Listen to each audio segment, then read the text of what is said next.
जब जॉब चाहिए सरकारी तो इंडिया करे अड्डा 24/7 पर तैयारी।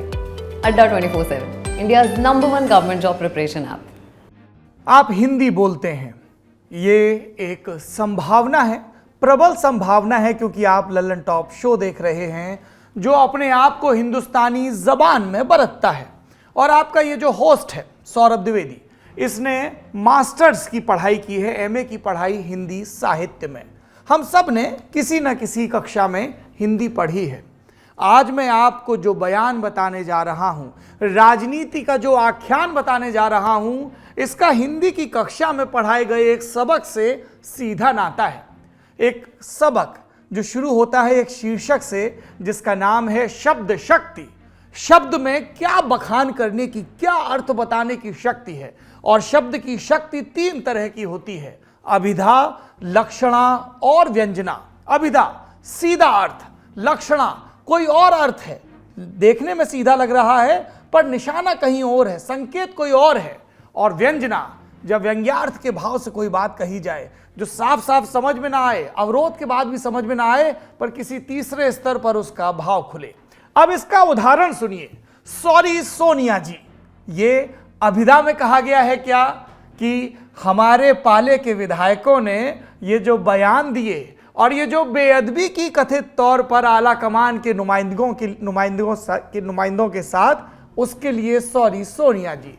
या फिर ये लक्षणा है कि आपने मुझसे कहा कांग्रेस के अध्यक्ष बन जाओ, लेकिन मैंने ऐसा विधान रचा कि उस अध्यक्षी की संभावना ही खत्म हो गई। आपकी बात का मान ऐसे रह गया कि आपको किसी और पर दावेदारी के लिए हाथ रखना पड़ा, और हम जो राजस्थान के मुख्यमंत्री बने रहना चाहते थे, वो बात भी होगी लक्षणा। या फिर सॉरी सोनिया जी कि मैंने आपको आंखें भी तरेड़ दी, आपके वफादार सचिन पायलट जिनको आपके कुनबे ने कॉल दिया था, उनको कुछ और इंतजार शायद करना पड़े और हम अपनी गद्दी पर बने रहें इस आंखों की तरेरी के बाद। आपको क्या लगता है, ये अभिधा है, लक्षणा है या व्यंजना है? और ये क्यों है, इसके बारे में हम आपसे विस्तार से बात करेंगे। लेकिन इस विस्तार को समझने के लिए इस सॉरी सोनिया जी के आगे पीछे जो कहा गया है वो सुन लीजिए। सुनिए राजस्थान के मुख्यमंत्री अशोक गहलोत का ये बयान। तो मेरी मॉरल रिस्पॉन्सिबिलिटी है कि एक मुख्यमंत्री होने के बावजूद भी मैं एक प्रस्ताव, एक लाइन का जो हमारी परंपरा है, पहली बार वो परंपरा के अंतर्गत वो प्रस्ताव पास नहीं होगा। इस बात का मुझे दुख हमेशा जिंदगी भर रहेगा। और मैंने सोनिया जी से भी सॉरी फील किया है कि मैं उस काम में कामयाब नहीं हुआ। ठीक है। 72 घंटे की तनातनी के बाद राजस्थान के मुख्यमंत्री अशोक गहलोत दिल्ली में थे। खबर आ चुकी थी कि उनकी मुलाकात कांग्रेस की कार्यकारी अध्यक्ष सोनिया गांधी से होने वाली है। गाड़ी 10 जनपद यानी सोनिया के आवास की तरफ बढ़ती है। कैमरे का जमाना है तो गाड़ी में शीशे के उस पार गहलोत के हाथ में पड़ी पर्ची भी कैद हो जाती है। कुछ अक्षर पढ़ने में आए, लिखा था, जो हुआ बहुत दुखद है, मैं बेहद आहत हूँ। अब ये इत्तेफाकन कैमरे पर आया या फिर इसे इत्तेफाक बनाया गया, जवाब किसी के पास नहीं है। नेताओं की कला वही जाने। घंटे भर गहलोत और गांधी की मुलाकात चली। जब बाहर आए तो मीडिया से बात की जो अभी आपने सुनी, पर इस बयान को कई दफ़ा सुनना होगा ताकि अभिधा, लक्षणा और व्यंजना तीनों समझ सकें। क्योंकि 30 सेकंड के इस बयान को जो आपने सुना और जिस शब्द पर हमारे कान ठिठके वो था सॉरी फील किया। मतलब ये कि जयपुर में आलाकमान के दूतों के सामने विधायक दल बैठक के बरक्स जो दूसरी बैठक हुई, शायद उसके लिए मुख्यमंत्री अशोक गहलोत ने माफ़ी मांगी। पर अब यहाँ सॉरी के कई और मायने भी हो सकते हैं। कैसे, ये समझने के लिए बयान का दूसरा हिस्सा सुनिए। मैंने उनसे मिला, कोची में जाकर के रिक्वेस्ट की कि आप अध्यक्ष का चुनाव लड़ें। आखिर में उन्होंने अस्वीकार कर दिया। मैं मेरी बात को कायम हूँ, मैं इलेक्शन लड़ूंगा नहीं। तो मैंने कहा भाई जो सबकी भावना है कार्यकर्ताओं की, नेताओं की, तो मैं फिर चुनाव लड़ूंगा, ये मैंने कहा था। सुनिए आप। पर अब क्योंकि कल परसों की जो घटना हुई है और मेरी मॉरल रिस्पॉन्सिबिलिटी थी कि वो प्रस्ताव पास होता, तो मैंने तय किया है अब मैं इस माहौल के अंदर चुनाव नहीं लड़ूंगा। ये मेरा नहीं लड़ूंगा चुनाव अध्यक्षी का। जबकि यही गहलोत एक हफ्ते पहले कांग्रेस अध्यक्ष पद के लिए नामांकन की बात कर रहे थे। आज कह दिया, मुनादी कर दी। अब लौटकर सॉरी पर फिर आते हैं। किस बात का सॉरी था? विधायक दल की बैठक नहीं हुई लेकिन दो बैठक हुई, या फिर भूमिका सफलतापूर्वक रच दी गई कि अध्यक्षी के जंजाल से मुक्ति मिल जाए, या फिर इस बात का कि जब पूरा फोकस सोनिया गांधी के बेटे राहुल गांधी की भारत जोड़ो यात्रा पर होना चाहिए था, तब कैमरे के लेंस जयपुर की तरफ मुड़ गए। एक कहावत है, डाल का चूका बंदर और बात का चूका आदमी कभी मकाम तक नहीं पहुंचता। तो सवाल यही है कि क्या गहलोत ने सही समय पर सही बात कहते हुए सॉरी कहा? कई जानकार कह रहे हैं कि कांग्रेस अध्यक्ष की कतार में खड़े होने का मौका गहलोत चूक गए। कई कह रहे हैं गहलोत कभी अध्यक्ष बनना ही नहीं चाहते थे। लेकिन इन दो बयानों ने इस सवाल को फिर से जिंदा कर दिया है कि आला कमान की नाराजगी मोल लेकर क्या गहलोत सीएम की कुर्सी पर रह पाएंगे? बात सिर्फ गहलोत की है या फिर बात और भी है? ये दूसरी बात कहाँ से आई? क्योंकि अशोक गहलोत के बयान के बाद पार्टी के संगठन महासचिव केसी वेणुगोपाल का भी बयान आया, जो सोनिया गांधी के साथ हुई बैठक में मौजूद थे। सुनिए। ये फैसला मैं नहीं करूंगा, ये फैसला सोनिया गांधी जी करेगी, कांग्रेस अध्यक्ष करेगी। That we already told. Congress president is going to be a neutral in this election. Let us wait for the nominations. We will get a clear-cut picture tomorrow evening. That decision of Chief Minister of Rajasthan will be decided by the Congress president within 1 or 2. CM की कुर्सी का फैसला सोनिया गांधी करेंगी, गहलोत ने ये कहा तो ज़्यादा चर्चा नहीं हुई। लेकिन जब यही बात पार्टी महासचिव ने दोहरा दी, 2 दिन की डेडलाइन भी साथ में दे दी, तो गंभीरता बढ़ गई। अब सूत्र कह रहे हैं फिर दिल्ली से पर्यवेक्षक जयपुर भेजे जाएंगे, विधायक दल की बैठक बुलाई जाएगी, एक लाइन का प्रस्ताव पास कराया जाएगा। वो लाइन होगी कि मुख्यमंत्री का फैसला पार्टी अध्यक्ष सोनिया गांधी करेंगी। इस खबर के बाद पायलट खेमे की धड़कनें फिर से बढ़ गई हैं। और अब जब आप ललन टॉप शो देख रहे हैं तो सचिन पायलट सोनिया गांधी के साथ उनके आवास पर इसी मसले पर चर्चा कर रहे हैं। क्या उन्हें वो खुशखबरी दी जाएगी जिसका आश्वासन 3 हफ्ते पहले मिला था, जिसके बाद पायलट खेमे के लोगों ने विधायकों को फ़ोन करने शुरू कर दिए थे, या फिर से उन्हें साहस और संयम का झुनझुना थमा दिया जाएगा यूनाइटेड कलर्स ऑफ राजस्थान के नाम पर, या इस नाम पर कि अगला चुनाव तो पूरी तरह से आपके नारे, आपके नेतृत्व और आपके चेहरे पर लड़ा जाएगा। इन सब के बीच कई लोगों को एक उम्मीद सी जगी, क्योंकि पहले चर्चा थी कि पार्टी आलाकमान गहलोत को दिल्ली लाकर पायलट को सीएम बनाना चाहती है। लेकिन गहलोत खेमे की ताकत दिखाने के बाद क्या अब भी वो चाहत बरकरार रहेगी? इस पर बाकायदा सवाल है। अशोक गहलोत लंबे समय से गांधी परिवार के विश्वस्त हैं। उनके भेजे दूतों के सामने विधायक दल की बैठक ही नहीं हो पाई तो इसे गांधी परिवार का अपमान माना गया, और तो गहलोत ने इस पर माफ़ी भी मांग ली। कई जानकार कह रहे हैं कि दोबारा पर्यवेक्षक भेजकर प्रस्ताव पास कराना ये सोनिया गांधी का मान रखने के लिए किया जाएगा। सोनिया गांधी ये फैसला कर देंगी कि फिलहाल गहलोत ही मुख्यमंत्री रहेंगे।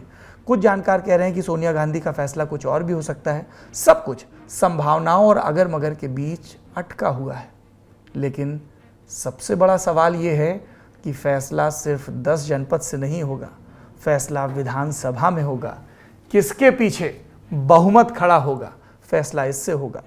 विधायकों की आलाकमान के प्रति इस बगावत के बाद सोनिया गांधी के सामने भी सवाल हैं कि क्या गहलोत के बिना राजस्थान की कल्पना की जा सकती है, कि क्या बिना गहलोत के कांग्रेस सरकार चल पाएगी? क्योंकि उनके पास ऐसा बहुमत नहीं है कि कुछ एक दर्जनों के बागी होने के बाद भी पार लग जाए गाड़ी। और निर्दलियों का समर्थन कांग्रेस को नहीं है, अशोक गहलोत को है। बीएसपी से आए 6 विधायकों को भी गहलोत ही पंजे के निशान वाले खेमे में लेकर आए थे। ऐसे में अगर उन्होंने दोबारा भ्रकुटियां तानी तो सरकार पर संकट आ सकता है। और सवाल ये है कि अशोक गहलोत इस तरह की राजनीतिक रस्साकशी क्यों करेंगे जिसमें उनके हाथ ना अध्यक्षी लगे ना मुख्यमंत्री का पद। और फिर अगर कुछ लगना ही नहीं है तो इस तरह से माफ़ी मांगने का क्या मतलब? एक बात और, सचिन पायलट के साथ एक समस्या भी बता रहे हैं विश्लेषक कि उनके पास विधायकों का समर्थन नहीं है। तो आलाकमान ये फैसला अब किस बिना पर करेगा, और बिना विधायकों के मुख्यमंत्री कैसे? यही राजस्थान है, यही कांग्रेस पार्टी है। कभी एक ज़माना था जब आलाकमान इशारा करता था और चीज़ें बदल जाती थी। मोहरों की तरह राजाओं का लिबास बदल जाता था, उनकी पट्टिका बदल जाती थी, उनके नाम बदल जाते थे।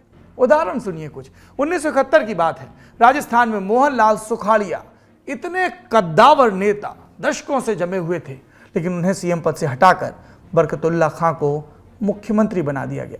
सुखाड़िया के समर्थन में कई विधायक विरोध करने इंदिरा गांधी के सामने जा खड़े हुए। इनका कहना था सुखाड़िया के बिना राजस्थान में अंधेरा हो जाएगा। इंदिरा गांधी का जवाब था, अंधेरे के बाद उजाला होता है, जयपुर लौट जाइए। ये थी हाईकमान की ताकत। फिर 1980 का बरस आया, जगन्नाथ पहाड़िया को सीएम बनाने का किस्सा हम आपको पहले भी ललन टॉप शो में बता चुके हैं।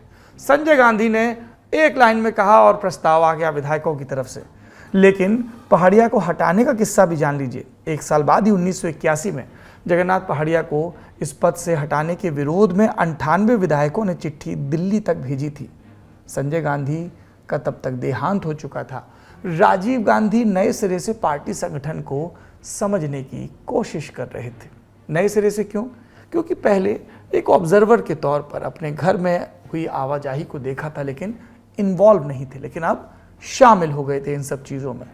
तब क्या किया आला कमान ने? इन सारे विधायकों की चिट्ठी खारिज करके शिवचरण माथुर के सर पर ताज रख दिया। एक लाइन का प्रस्ताव फिर से काम आया। 1998 का चुनाव क्यों भूलें? क्योंकि उसके किरदार या उनके वारिस तो अभी भी एक्टिव हैं, बयानवीर भी बने हुए हैं। 1998 के इस चुनाव में कांग्रेस ने 150 से ज़्यादा सीटें जीत ली थी। कई मानते थे कि जाट नेता परसराम मदेरणा ही सीएम बन सकते हैं। वो इससे पहले वाली विधानसभा में लीडर ऑफ अपोजिशन थे, यानी कि कांग्रेस विधायक दल के नेता थे जब भैरव सिंह शेखावत की सरकार चल रही थी। उनके नेतृत्व में एक बड़ा जाट आंदोलन भी बरस भर पहले ही हुआ था, जिसने इस जाति समूह की कांग्रेस के पक्ष में गोलबंदी सुनिश्चित भी की थी। और अशोक गहलोत वो तब राजस्थान कांग्रेस के अध्यक्ष थे। नतीजे आए, उसके बाद विधायकों ने एक लाइन का प्रस्ताव पारित कर दिया कि आला कमान सब तय करेगा। और आला कमान ने क्या तय किया, यह अब इतिहास में दर्ज है। अशोक गहलोत का नाम तय किया। वो पहली दफ़ा सीएम बने। लेकिन तब के कांग्रेस आला कमान की ताकत और अब के आला कमान की ताकत में उतना ही फ़र्क है जितना संसद में उनके सदस्यों की मौजूदगी का फ़र्क है, जितना राज्यों में उनकी सत्ता का फ़र्क है। इकाई में तो कब के आ गए थे, लेकिन वो इकाई भी घटकर अब 2 राज्यों तक रह गई है, राजस्थान और छत्तीसगढ़। हालांकि मन संतोष के लिए कांग्रेसी कह सकते हैं कि हम बिहार और झारखंड में भी सत्तारूढ़ गठबंधन का हिस्सा हैं, लेकिन जूनियर पार्टनर के तौर पर। और जब आखिरी में बात विधायिका में आपकी संख्या से ही तय हो रही है, तो सबसे ज़्यादा विधायक गहलोत के साथ हैं, ऐसा पिछले शक्ति प्रदर्शन में दिखा। और उन्होंने कहा है कि वो पायलट को स्वीकार करने के लिए तैयार नहीं है। सुनिए। प्रताप सोलंकी जो है सतीश पूनिया से मिले थे सर, उस पर आपने पहले बात क्यों नहीं उठाई? मैंने उनका जो वीडियो है ना, ये अभी देखा है। लेटर मैंने उसी दिन लिख दिया था कि बीजेपी से ही मिल चुके हैं, लेकिन वीडियो मैंने अभी देखा है कि वो होटल में इस तरह से मिले हैं। तो ये तो हकीकत है। बोर्ड तो कोई हवा में थोड़ी चले गए, वो बैठ के बात होती है, पूरा षड्यंत्र होता है, उसके बाद ही जाता है। तुम्हें आज ही राजस्थान में मंत्री गोविंद राम और धर्मेंद्र राठौड़ ने एक सीसीटीवी फुटेज जारी किया। दावा किया कि पायलट गुट के विधायक वेद प्रकाश सोलंकी सितंबर 2021 में जयपुर जिला प्रमुख के चुनाव से ठीक पहले राजस्थान बीजेपी अध्यक्ष सतीश पूनिया से मिले थे। आरोप लगाया कि वेद प्रकाश सोलंकी ने अपने क्षेत्र के 2 पार्षदों का वोट बीजेपी को दिलाकर कांग्रेस को हरवा दिया। जवाब इस प्रकरण पर सोलंकी का भी आया, सुनिए। कौन है ये धर्मेंद्र राठौड़? धर्मेंद्र राठौड़ दलाल टाइप है। वो बीजेपी में भी इसी काम करते हैं, कांग्रेस में भी करते हैं। कांग्रेस में ज्यादा करते हैं, बीजेपी की सरकार आती है तब उसमें भी वही काम करते हैं। और अभी भी लगातार दोनों पार्टियों के लिए काम करते हैं, लाइजनिंग का काम करते हैं। उनका इंग्लिश में कहते हैं लाइजनिंग, हिंदी में कहते हैं दलाल टाइप आदमी। उनके बारे में बार में कोई बातचीत की? आप सुन रहे हैं, कांग्रेस के माननीय हैं, एक दूसरे को कोई दलाल बता रहा है, कोई कुछ और बता रहा है। बयानबाजियां वो भी हैं जिसमें आपने परसराम मदेरणा का जिक्र सुना। उनकी ग्रैंड डॉटर दिव्या मदेरणा कभी टीवी स्टूडियोज़ में आकर, कभी टीवी की बहसों में जुड़कर बता रही हैं कि गहलोत कैसे गलत हैं। बयान वो भी हैं जिसमें मंत्री राजेंद्र गुड़ा बहुत कुछ कह रहे हैं। बयान वो भी हैं जिसमें गहलोत समर्थक बहुत कुछ कह रहे हैं। इन सब के बीच एक चिट्ठी भी है जो आज शाम को सोशल मीडिया पर तैरी, जिसमें राजस्थान के कांग्रेस के नेताओं को नए सिरे से अनुशासन शब्द के बारे में बताया गया और हिदायत दी गई कि पार्टी के नेताओं के बारे में बयानबाजी मत करिए। साफ है दोनों खेमे लड़ रहे हैं और सुलह समझौते की कोशिशें चल रही हैं। आला कमान कितना ताकतवर है सबने देखा, लेकिन फिर भी उसकी मुहर तले इंस्ट्रक्शन जारी हो रहे हैं। और कौन देख रहा है? विपक्ष में बैठी बीजेपी देख रही है और मंद मंद मुस्कुरा रही है, क्योंकि एक बरस बाद चुनाव है। हालांकि बीजेपी के भी घर में सब कुछ दुरुस्त है क्या? आप मुख्यमंत्रियों के दावेदारों की सूची गिनना शुरू करिए, उनकी महत्वाकांक्षाओं का प्रकटीकरण गिनना शुरू करिए, तो आपको जवाब मिल जाएगा। एक औसत भाजपा कार्यकर्ता राजस्थान का आपको बता देगा, हमारे भाई साहब तो रेस में सबसे ज़्यादा आगे हैं। पर सिर्फ भाई साहब नहीं हैं, बहन जी भी हैं, मैडम हैं। तो बहुत सारे दावेदार, और इन सब के बीच अपनी दावेदारी बचाकर रखना और ये सुनिश्चित करना कि अगले चुनाव में रोटी फिर से पलट जाए, जो एक लंबे अरसे से राजस्थान का ट्रेंड है। तो ये सब सवाल है, बनना सबको मुख्यमंत्री है, और इन सब के बीच क्या है?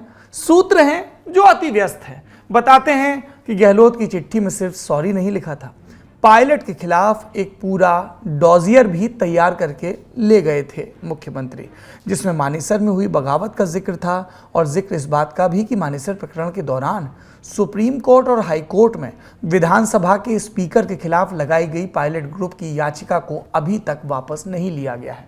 सोलंकी के मुद्दे का भी जिक्र था। खैर, अब दूसरे मुद्दे पर आते हैं। कांग्रेस अध्यक्ष कौन बनेगा? दो नेताओं ने पर्चे लिए, एक केरल से कांग्रेस के सांसद शशि थरूर और दूसरे मध्य प्रदेश के पूर्व मुख्यमंत्री और मौजूदा राज्यसभा सांसद दिग्विजय सिंह। जानकार दिग्विजय पर दांव लगा रहे हैं, लेकिन ये भी कह रहे हैं कि पर्चे तो और भी कुछ एक सेट्स लिए गए, क्या अभी एक वाइल्ड कार्ड एंट्री बाकी है? सियासत है, कयासबाजी चलती रहती है, पर फिलहाल फोकस दिग्गी पर है। और उनकी दिग्विजय की दावेदारी मजबूत क्यों मानी जा रही है, इसके लिए थोड़ा सा उनका राजनीतिक इतिहास खंगालना होगा। मध्य प्रदेश कभी कांग्रेस का गढ़ हुआ करता था, और इस पर भाजपा का भगवा पुतने से पहले आखिरी कांग्रेसी मुख्यमंत्री कमलनाथ थे। लेकिन कमलनाथ अपना कार्यकाल पूरा नहीं कर पाए, उनको बहुत प्रचंड बहुमत नहीं मिला था। सपा, बसपा, निर्दलीय इन सब के साथ कुनबा जुड़ा था। अपने दम पर सरकार किसने चलाई लगातार 10 साल? वो थे दिग्विजय सिंह। मध्य प्रदेश के राघोगढ़ के पूर्व राज परिवार से आते हैं। 25 की उम्र में कांग्रेस ज्वाइन की। पिता बलभद्र सिंह भी कांग्रेस के नेता थे। 1977 में दिग्विजय ने राजधानी भोपाल की दिशा में पहला कदम बढ़ाया, राघोगढ़ से विधायक बने। 1980 में फिर जीते तो अर्जुन सिंह की सरकार में मंत्री बने। फिर राजीव गांधी के कार्यकाल में जिन युवाओं को संगठन में जगह मिली, उनमें जो चंद चर्चित नाम थे, दिग्विजय सिंह भी एक थे। साल 1985 में पहली बार दिग्विजय सिंह पीसीसी चीफ यानी प्रदेश कांग्रेस के अध्यक्ष बने। श्यामाचरण शुक्ल, कमलनाथ, माधवराव सिंधिया और सुभाष यादव सरीखे कई बड़े कांग्रेसी नेताओं की दावेदारी के बावजूद ये अर्जुन सिंह, शुक्ला परिवार, मोतीलाल वोरा, तमाम कद्दावरों का दौर था। 8 साल के फासले के बाद दिग्गी राजा के हिस्से मुख्यमंत्री का पद भी आ ही गया। बाबरी ध्वंस के बाद पीवी नरसिम्हा राव की सरकार ने उसी दिन यूपी की सरकार को बर्खास्त कर दिया था, और 1-1.5 हफ्ते के भीतर हिमाचल प्रदेश, राजस्थान और मध्य प्रदेश में जो भाजपा की सरकारें चल रही थीं, क्रमशः शांता कुमार, भैरव सिंह शेखावत राजस्थान में और सुंदरलाल पटवा मध्य प्रदेश में, इन सरकारों को भी बर्खास्त कर दिया था। ऐसे में मध्यावधि चुनाव हुए इन राज्यों में। 1993 में हुए इन चुनाव में 3.5 साल बाद फिर से एमपी में कांग्रेस की सरकार आ गई, और 1998 के चुनाव में भी कांग्रेस रिपीट हुई। ये दिलचस्प है क्योंकि इन चुनाव में बीजेपी के जो प्रभारी महासचिव थे, वो इस समय देश के प्रधानमंत्री हैं। नरेंद्र मोदी ने तब नारा दिया था, 1 वोट से 2 स्टेट, क्योंकि भारतीय जनता पार्टी ये प्रॉमिस कर रही थी कि हम प्रदेश के जो आदिवासी हलके हैं उन्हें मिलाकर एक नया छत्तीसगढ़ राज्य बनाएंगे, जो कि 2 बरस बाद अटल बिहारी वाजपेयी की सरकार ने बनाया भी, जब देश को 3 नए राज्य मिले, उत्तराखंड, झारखंड और छत्तीसगढ़ के रूप में। लेकिन दिग्विजय ने 1998 में अपनी सरकार रिपीट करवा दी, अपनी सोशल वेलफेयर स्कीम्स के दम पर और अपनी राजनीतिक कलंदरियों के दम पर। ये एक बड़ा हासिल था, क्योंकि कांग्रेस तब कहीं भी इस तरह से बैक टू बैक इलेक्शन नहीं जीत पा रही थी। जो उनका अपना घर था वो उतना ऑर्गेनाइज्ड नज़र नहीं आ रहा था। गांधी परिवार अपनी दावेदारी पहले तो छोड़ चुका था, लेकिन नरसिम्हा राव के दौर के बाद जब सीताराम केसरी का दौर आया था तो वो नए सिरे से सक्रिय हो गए थे। और मध्य प्रदेश में दिग्विजय सिंह दिल्ली के बदलते तापमान के अनुकूल हो रहे थे, लेकिन दूसरी पारी खत्म होते होते बीजेपी ने उन्हें जो तमगा दिया वो स्थायी भाव सा लग गया।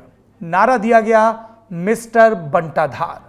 उमा भारती के नेतृत्व में संगठन की पूरी ताकत लगी और 2003 में कांग्रेस मध्य प्रदेश में बुरी तरह हारी, और हारी तो ऐसी हारी कि सत्ता के लिए तरस सी गई। पर कहानी दिग्विजय की है। उन्होंने इन चुनाव के दौरान कहा था कि सवाल ही नहीं उठता कि हम हार जाएं। अगर हार गए तो मैं 10 साल तक कोई चुनाव नहीं लड़ूंगा। 10 साल तक कांग्रेस की यूपीए सरकार में कोई मंत्रालय भी इसी वास्ते उन्हें नहीं मिला। 2003 में वो चुनाव हारे मध्य प्रदेश में। 2004 में देश में यूपीए की सरकार आई, 2014 तक चली, और अब जब सत्ता मध्य प्रदेश में मिली तब भी इल्ज़ाम इन्हीं के सर आया। याद करिए ज्योतिरादित्य सिंधिया ने जब भगवा चोला ओढ़ा, भाजपा का चोला ओढ़ा, तो यही कहा इशारों में भी और प्रकट तौर पर भी कि उनकी राह को मुश्किल करने वाले कौन हैं। लोगों ने इतिहास के पन्ने नए सिरे से पलटे और कहा कि ग्वालियर राजघराने और राघवगढ़ की रियासत के बीच ये दशकों पुरानी अदावत है। पर यही दिग्विजय सिंह जो कभी राहुल गांधी के शुरुआती सक्रियता के दौर में, भट्टा परसौल के आंदोलन के दौर में उनके राजनीतिक सपासालार, राजनीतिक गुरु बताए जाते थे, उत्तर प्रदेश के प्रभारी होते थे, यही दिग्विजय सिंह जो कई दफ़ा अपने विवादित बयानों को लेकर चर्चा में रहे हैं, क्या अब वो कांग्रेस आलाकमान की अध्यक्ष के तौर पर सबसे बड़ी पसंद हैं या अभी किसी और नाम का आना बाकी है? उन्होंने नए सिरे से गांधी परिवार में अपना कद कुछ तो हासिल कर लिया, तभी उन्हें राहुल गांधी की भारत जोड़ो यात्रा का मुख्य समन्वयक बनाया गया। और उनकी इस वापसी की राह क्या थी? 2014 में वो राज्यसभा में आए थे, 10 बरस का उनका संकल्प पूरा हो गया था, और उसके बाद पिछले दिनों भी राज्यसभा में वो अपने दूसरे टर्म के लिए वापस आए। और यही वो राज्यसभा की सीट थी, सुरक्षित सीट, सुरक्षित नंबर गेम से हिसाब से, जिसको लेकर उनका और ज्योतिरादित्य का झगड़ा पीक पर पहुंचा था। तो ये सब चीज़ें हैं दिग्विजय सिंह के बारे में जो उनके हक में जाती हैं। पर कई लोग हैं जो अभी भी कह रहे हैं क्या गांधी परिवार पूरी तरह से उन पर भरोसा कर पाएगा, क्योंकि उनकी अपनी राजनीतिक महत्वाकांक्षाएं भी तो होंगी। और कई लोग फिर से सांख्यिकी और सूत्रों का हवाला दे रहे हैं और इतिहास खंगाल कर बता रहे हैं कि अगर ऐसा हो जाता है तो शंकर दयाल शर्मा के बाद मध्य प्रदेश से आने वाले वो अगले ऐसे नेता होंगे जो कांग्रेस अध्यक्ष की कुर्सी तक पहुंच पाएंगे। सुनिए इस पूरे प्रकरण पर उनकी अध्यक्षी की दावेदारी, उनका पर्चा भरना, इंडिया टुडे टीवी से बात करते हुए खुद दिग्विजय सिंह ने क्या कहा। तो आप जो इस मुस्कुरा रहे हैं, क्या राज छुपा रहे हैं? क्या एक और है कैंडिडेट आने वाला है, वाइल्ड कार्ड एंट्री होने वाली है? अब मुझे वाकई में नहीं मालूम। अब ये तो कांग्रेस प्रेसिडेंट ने इसको खुला छोड़ दिया है। और हर व्यक्ति को अधिकार है, जो भी पीसीसी डेलीगेट है वो अपना फॉर्म भरे। मैं इसलिए पूछ रहा हूँ क्योंकि 2 हफ्ते पहले या 1 महीने पहले मौसमी और मैं इसी गार्डन में आपके साथ थे और आप हंसने लगे जब हमने कहा कि क्या आप अध्यक्ष के लिए नॉमिनेशन भरेंगे। क्या बदला कि सडनली दिग्विजय सिंह ने तय किया कि मैं अध्यक्ष बनना चाहता हूँ? ऐसा कुछ नहीं है। मैं हमेशा से इस बात को कहता रहा हूँ, आप 30 तारीख का इंतजार करिए। आज 29 है ना।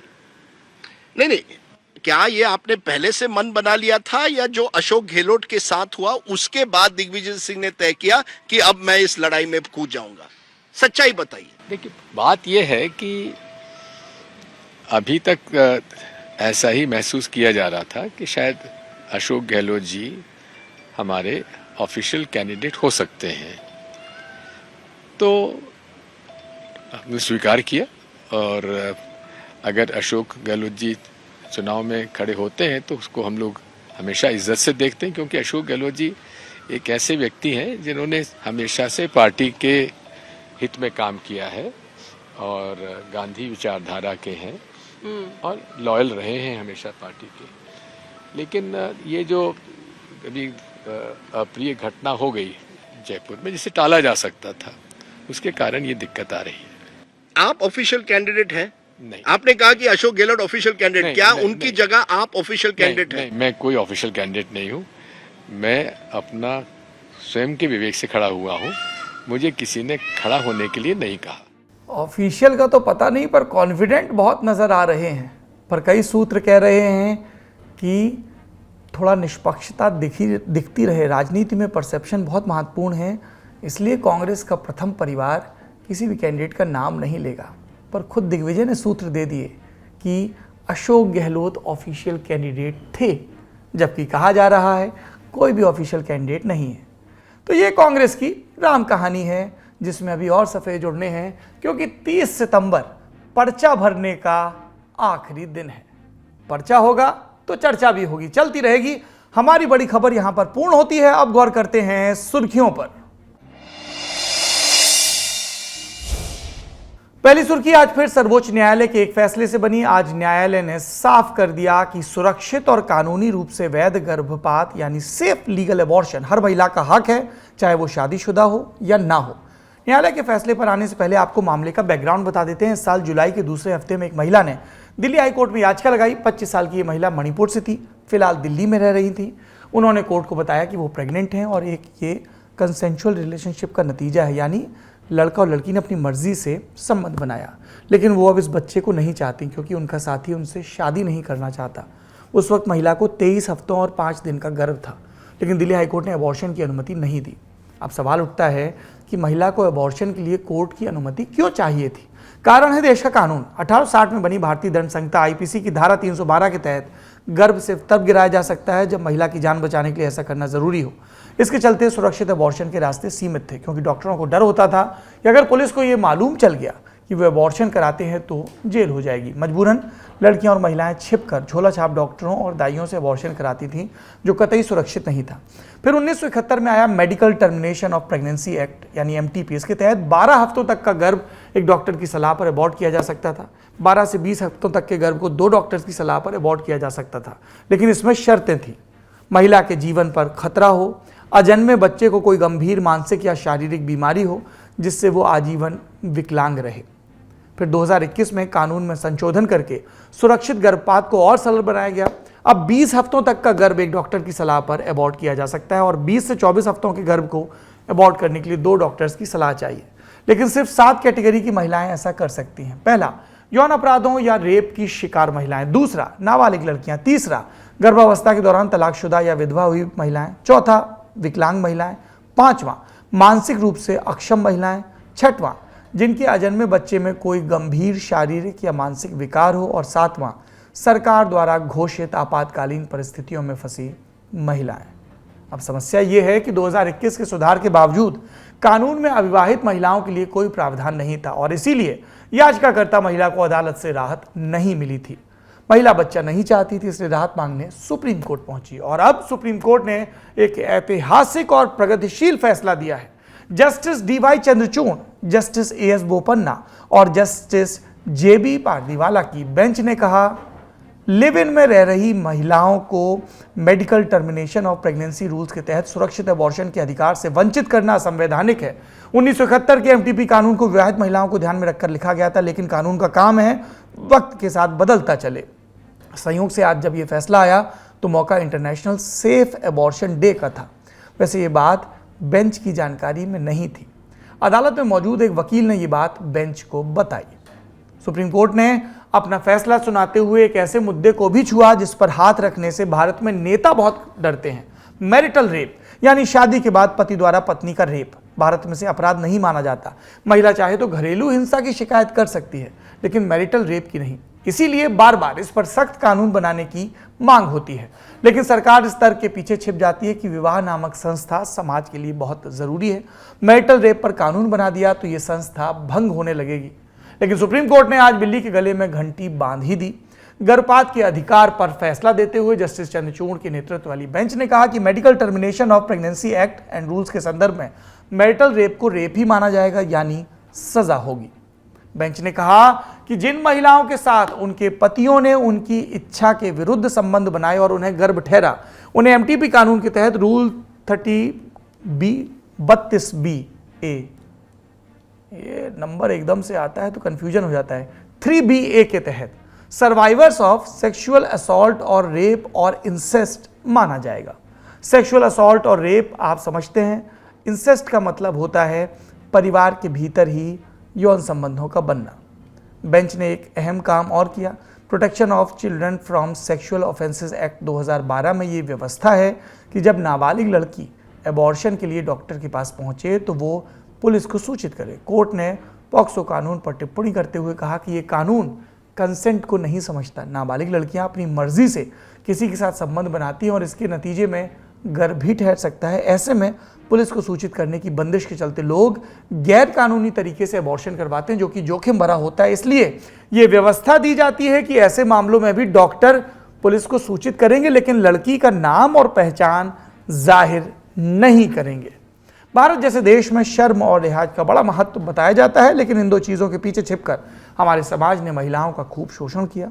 महिलाएं किससे प्यार करें, किससे शादी करें, बच्चा पैदा करें या ना करें, इन सारी चीज़ों पर समाज और कानून ने लाख शर्तें लगाईं और उनकी क्या इच्छा है इस पर उतना ध्यान नहीं दिया गया। आज इनमें से कुछ को सर्वोच्च न्यायालय ने एड्रेस किया और कुछ कानून भी बनाए। अगली सुर्खी का संबंध है गुजरात चुनाव से। जैसे जैसे वक्त नजदीक आ रहा है, दौरों की संख्या और तीव्रता बढ़ रही है। आज प्रधानमंत्री नरेंद्र मोदी भी अपने गृह राज्य पहुंचे, जहां वो पूरे 2 दिन रहेंगे। इस दौरान ढेर सारी योजनाओं का शिलान्यास और उद्घाटन होगा। प्रधानमंत्री सूरत और भावनगर होते हुए अहमदाबाद पहुंचे, जहां उन्होंने नेशनल गेम्स की 36वीं किश्त का उद्घाटन किया। गुजरात पहली बार इन खेलों की मेजबानी कर रहा है। 10 अक्टूबर तक प्रतियोगिताएं होती रहेंगी, जिनकी विस्तृत कवरेज आप ललन टॉप स्पोर्ट्स पर देख सकते हैं। अगली सुर्खी का संबंध है आपकी जान से जी। केंद्रीय सड़क और परिवहन मंत्री नितिन गडकरी ने आज ट्विटर पर जानकारी दी कि कारों में 6 एयरबैग अनिवार्य करने का नियम भारत में 1 अक्टूबर 2023 से लागू किया जाएगा। दरअसल सरकार चाहती थी कि यह नियम इसी साल के 1 अक्टूबर को लागू हो जाए, लेकिन सप्लाई चेन में बाधाओं को देखते हुए 1 साल का समय बढ़ा दिया गया। दर्शक जानते ही हैं, 4 सितंबर को मुंबई के करीब पालघर में एक सड़क हादसे में उद्योगपति साइरस मिस्त्री और उनके दोस्तों की मौत के बाद कार की पिछली सीटों के लिए सीट बेल्ट, अलार्म और अतिरिक्त एयरबैग्स की मांग उठी थी। पिछली सीट पर सीट बेल्ट न लगाने पर चालान भी बनने लगे हैं, लेकिन एयरबैग्स बढ़ाने को लेकर सरकारी पहल की आवश्यकता थी, क्योंकि भारत में कार निर्माता इसे गाड़ी की कीमत से जुड़ा एक फीचर मानते आए हैं। इसी तरफ इशारा करते हुए गडकरी ने आज एक और ट्वीट किया, जिसका हिंदी अनुवाद हम आपको बता देते हैं। सभी गाड़ियों में चल रहे यात्रियों की सुरक्षा महत्वपूर्ण है, चाहे गाड़ी की कीमत जो भी हो। साइरस मिस्त्री वाले हादसे की बात चली तो आपको उस बारे में भी एक अपडेट देते हैं। कार निर्माता मर्सिडीज ने अपनी रिपोर्ट में यही कहा था कि गाड़ी 100 किलोमीटर प्रति घंटा की रफ्तार से चल रही थी। हादसे से 5 सेकंड पहले ब्रेक दबाए गए, जिससे रफ्तार 89 किलोमीटर प्रति घंटे पर आ गई और फिर भिड़ंत हो गई। फिर हादसे की जगह को लेकर स्थानीय अधिकारियों ने कह दिया था कि ये ब्लैक स्पॉट नहीं, यानी यहाँ हादसों का इतिहास नहीं है। स्पीड लिमिट है 40 किलोमीटर प्रति घंटा। तो क्या साइरस की जान सिर्फ रफ्तार और सीट बेल्ट न लगाने से गई? नई जानकारी इस सवाल का जवाब नहीं में दे रही है।